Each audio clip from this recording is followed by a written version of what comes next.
Here's the hard truth this book taught me. Most startups don't fail because they can't build. They fail. Chapter 5. The first book. In my last post, I promised I'd start sharing the books that shaped me. Not just books filled with nice ideas, but books that gave me survival tools. The kind of tools that kept me in the fight when everything else told me to quit.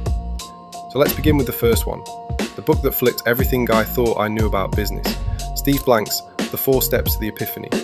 Here's the hard truth this book taught me. Most startups don't fail because they can't build. They fail because they build something no one actually wants. Think about that. You could spend months, years, your money, your energy, your passion, and still fail. Not because you weren't good enough, but because you never checked if anyone even needed it. That's the brutal truth this book exposed. See, the old playbook went like this. Have an idea, build the product, launch it big. Sounds familiar, right? But here's the problem. That's exactly how most startups die. Because a startup isn't just a smaller version of a big company. It's something else entirely. A startup is a temporary organisation searching for a repeatable business model. And to survive that search, Steve Blank gave us something new.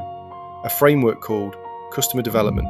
It's built on 4 steps. Step 1 is customer discovery. Validate the problem before you build the solution. Get out of the building. Talk to real people. Step 2 is customer validation. Can you actually sell it? Not to your friends, not to early fans, but to real customers who don't care about you.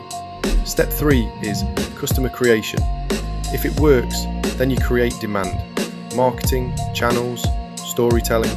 And step 4 is company building. Only then do you scale.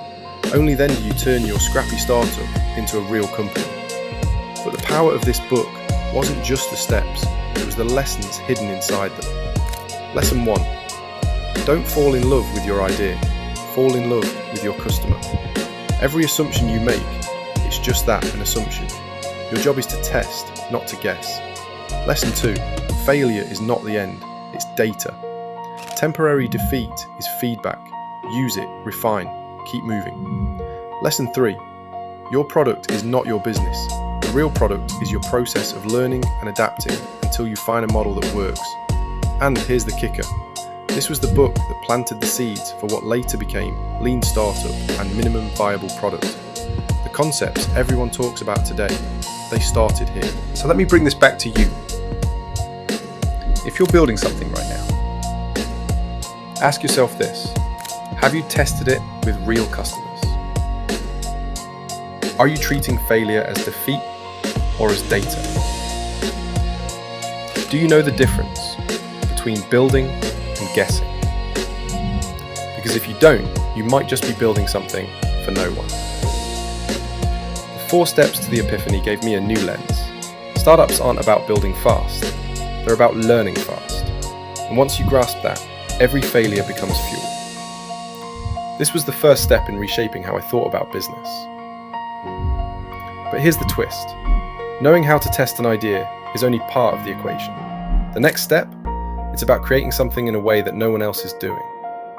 Not fighting for scraps in crowded markets, but carving out a space where competition doesn't even exist. That's where we're going next.